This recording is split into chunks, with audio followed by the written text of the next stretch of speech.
Why would anyone ever give up their freedom in favor of having a master?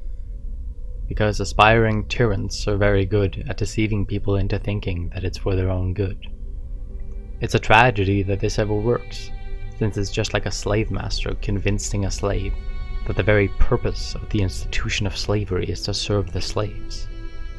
How on earth could anybody ever make such a ridiculous lie seem believable? One very popular means of deception, used in effort to justify tyranny, is to talk in really big terms, on a scale that most people can't imagine. The aspiring tyrant needs to use problems, real or made up, to make normal people think that normal people can't possibly solve them. Compare and contrast the following. Scenario 1. In a town with a few hundred people, a man stands up and says, "There's a family in our town, and they're down on their luck. Good people, but they could use a helping hand. So vote me to be the mayor, and I'll tax all of you and give it to the poor family." Scenario 2. In a country with a few 100 million people, a man stands up and says, "There are families in our country, and they're down on their luck. They're good people, but they could use a helping hand. So vote me to become president, and I'll tax all of you and give to the poor families." The only difference between the two scenarios is scale. In the little town, no one would fall for this aspiring tyrant's trap. They'd say, "Well, we know the family. We'll just chip in and help them out. We don't need a mayor or a new tax or any government program." But when the exact same idea is done on a huge scale, millions of people fall for it. Because helping that many people, millions instead of just one family, seems beyond the capability of normal people. Of course, it only seems this way. Hundreds of millions of normal people can help out millions of poor people, just as hundreds of people in one town can help out a few people in that town. But when giant statistics are thrown around, it creates a hopeless picture to many average people who think, "Well, I could picture helping out one or two people, but I can't help a million poor people." Of course, no one person has to. People in your town help the poor people there, and the next town will do the same, and so on.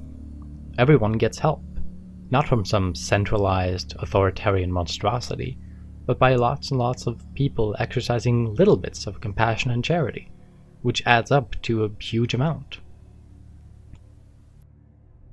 The template used by tyranny apologists is very predictable.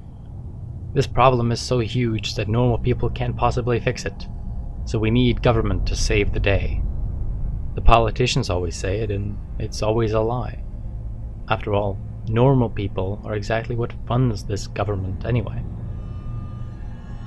If the people can't afford to do something, then they certainly can't afford the bloated, top-heavy, bureaucracy-laden version of the same something. The state isn't the tooth fairy. It can't make wealth magically appear. It takes it from normal people. So to say that people can't possibly afford to help the poor, but can afford to pay taxes to help the poor in addition to paying for bureaucrats, tax collectors, and politicians, it's just mathematical stupidity. And the politicians use the same deceptive template for many other things than just the poor. Normal people can't possibly pay for millions of old people to have money when they retire. Normal people can't possibly build roads. Normal people can't possibly pay to educate everyone's kids, and so on and so on. Each version of this lie can be specifically rebutted, but for this article we'll specifically address one more. Normal people can't possibly defend themselves against an invading army.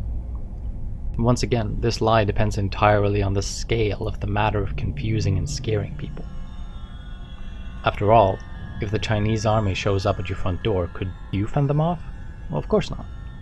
So doesn't that prove that we need government to come save the day?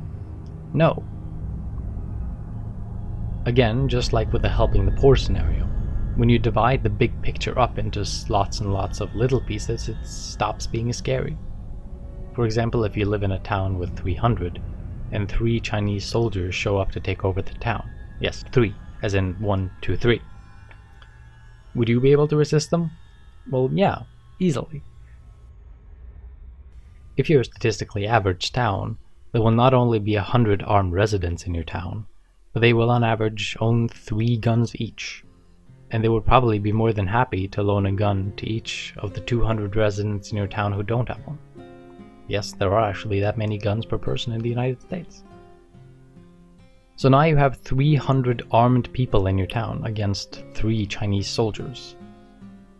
And that's if the biggest military in the world completely evacuated its own country just to come halfway across the world to invade the United States. Of course, the logistics of this happening is zero. The amount of wealth and resources required to ship 3 million Chinese soldiers over here, even if no one lifted their arm to resist them, would be enormous. And of course, people would lift their fingers to resist them, trigger fingers in particular. So could you and 300 of your fellow Americans fight off 3 Chinese soldiers? I'm sure that a few hundred people I know could do it. In fact, you can give these 3 invaders a tank, a dozen grenades, and 3 machine guns, and they'd still lose. No, the Chinese army doesn't have 1 million tanks, they only have about 10,000, but we'll pretend just to give them a better chance. So that's a worse than worst case scenario. If the biggest military on the planet pulls off a dozen miracles and gets their entire army here, if we had no military at all, no planes, no tanks, no battleships, not even a prepared or trained private militia. And in that worse than worst case scenario, the invaders wouldn't have a prayer in hell of conquering this place. So now are you scared of a foreign invasion? Now do you think it's some horrible threat that normal people couldn't possibly handle? I don't. It's just another lie that politicians use to scare you into giving away your freedom, in exchange for the enslavement they call security. Right now there's only one gang, and only one, capable of occupying and oppressing this land. It's not because of their manpower or firepower, it's because they are the gang that the American people think have the right to rob and control us. This gang is called the United States government. In other words, the one gang capable of extorting and oppressing the American people is the gang which gullible Americans keep voting for, to protect themselves against all the gangs who pose no threat to our freedom at all.